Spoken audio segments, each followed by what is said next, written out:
Welcome to another episode of Food Beyond Its Nutrition, and today I'm making hot pepper sauce. Actually, my father's version of hot pepper sauce. So guys, you are going to need some hot peppers, and here I have jalapenos, and I've got Scotch bonnet, and I have serrano peppers, all from my garden.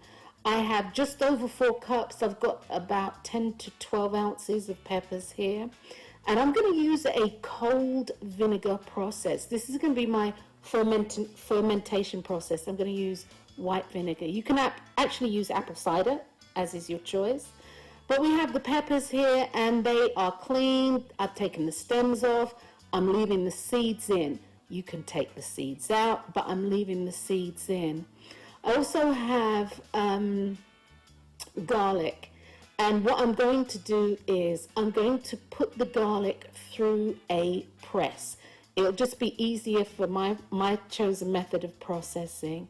Now you can use an onion and green onions, but I'm just going to use green onions today. I needed some cilantro, didn't have any, so I'm going to move forward. So I've got sugar, I've got vinegar, and I've got salt for my pickling process. And guys, that's about it. Oh, and of course, I've got limes. I'm going to use the juice of 2 limes in this process. So guys, what we're going to do is I'm going to actually chop up the onions a little bit, press the garlic, because I'm going to use my small food processor. I didn't feel like breaking out the big one, so I'm going to use the smaller one, and I'm going to help it along by prepping some of the produce to go into the pepper. Right, so before I do that, I'm going to mix up my pickling brine here, or my pickling solution, and I have a cup of vinegar, and into that cup of vinegar I've put a tablespoon of sugar and a tablespoon of kosher salt. If you are using table salt, you need to make sure you use half the amount. Kosher salt, tablespoon. Regular table salt, half a tablespoon. All right, guys. So I'm going to mix that all up, and then I am going to put my peppers into the food processor. That's the peppers and the onions and everything into the food processor. Make sure that the sugar and the salt has dissolved into the vinegar. Okay, the first thing I'm going to do is actually crush the garlic, and as I said, I'm going to put it through a press, and that way it makes it just fine, because I don't want chunks of garlic in the actual pepper. Nice and fine.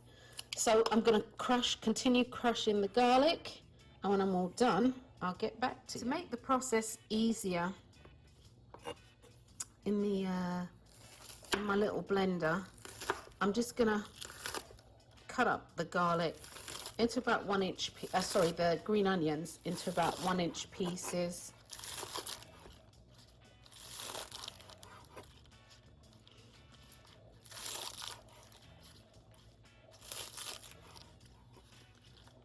About 1-inch pieces,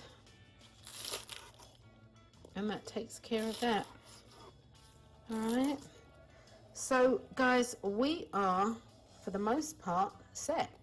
So now all we have to do is start the blending process, and I'm going to use my small food processor.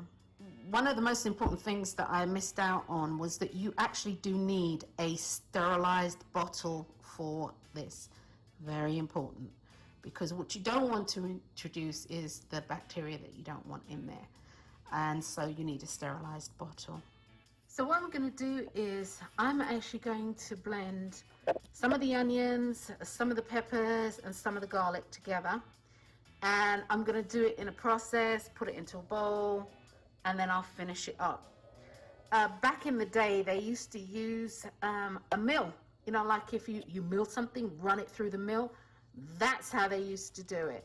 So anyway, so I'm going to do a little bit at a time, and bear in mind that I have taken the stems off. All the stems have been removed. So we're going to start this process. Okay guys, you can make this as coarse as you want or as fine as you want. You can just keep on processing till it gets to where you want. This is the coarseness that I'm looking for.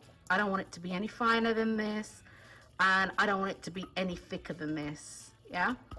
I'm actually wearing a mask. I suggest that you cover your nose and your face, even your eyes if you can, because the pepper will fight back. I'm just going to add some lime juice, the juice of a lime.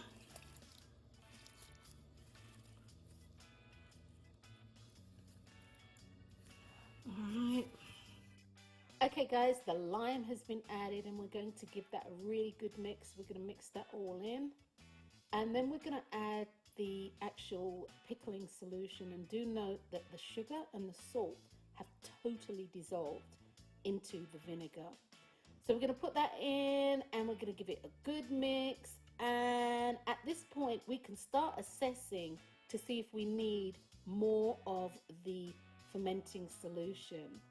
Well, it kind of looks okay to me, but I'm going to give it a taste, and the taste test will actually tell if we need any more sugar or any more salt. Guys, I'm going to tell you, that was hot, and it hasn't even come together. It hasn't even, the flavors haven't even married yet, but it does need some more salt. So I'm going to add maybe about a half a teaspoon of kosher salt. That would be a quarter teaspoon of table salt. I'm adding a teaspoon of sugar, and then I'm going to add a quarter of a cup of white vinegar.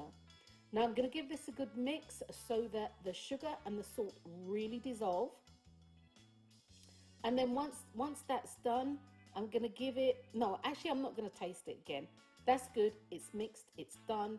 And so what I'm going to do is we are going to put it into the sterilized jars. And guys, this made two 16-ounce mason jars full of pepper. I don't know when I'm going to use all this pepper, but I do know that this pepper can last me a long, long, long time.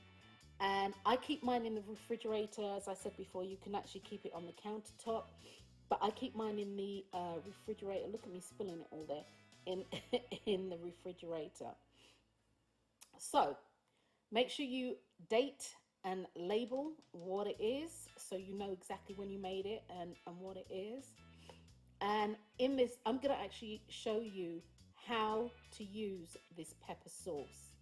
Once again, you're going to be using the liquid primarily, okay? And you will need to make sure that you top it up with vinegar. You don't have to use any more sugar. You don't have to do anything like that. So, in order to use the actual the pepper, I'm going to show you how my father taught us, or me and my sisters and my brother, etc., how to use this or his pepper sauce. So I'm going to show you on a plate. I have a spoon here, and what I'm basically going to do is dip the spoon into the pepper sauce and bless the plate, or as dad, and that's what dad would say, you bless the plate, right? North, south, east, west, above, below, side to side. You bless the plate. And this is how you use this pepper sauce. And people will say, oh, that's not enough. Believe me, it is enough. If you put something like that, a teaspoon, into your food, chances are, unless you really eat pepper like that, you will not be able to eat this pepper sauce like that. Trust me, that comes from personal experience. So once again, let me just clean the board. Once again, you bless the plate. Yeah? North, south, east, west. Above, below, side to side. You can actually also use your knife, or you can use a fork, any of the above. Do not get this in your eyes. and you just bless the food. Start out with a little. Less is more, guys. Less is more. Keep it tightly covered. And for me, I keep mine in the refrigerator. People keep theirs in their pantry. Yes, guys, this is a wonderful pepper sauce. It's my father's. There are many ways to create pepper sauces, but this was my father's. So for this recipe and more, go to foodbeyonditsnutrition.com. Remember to like and subscribe.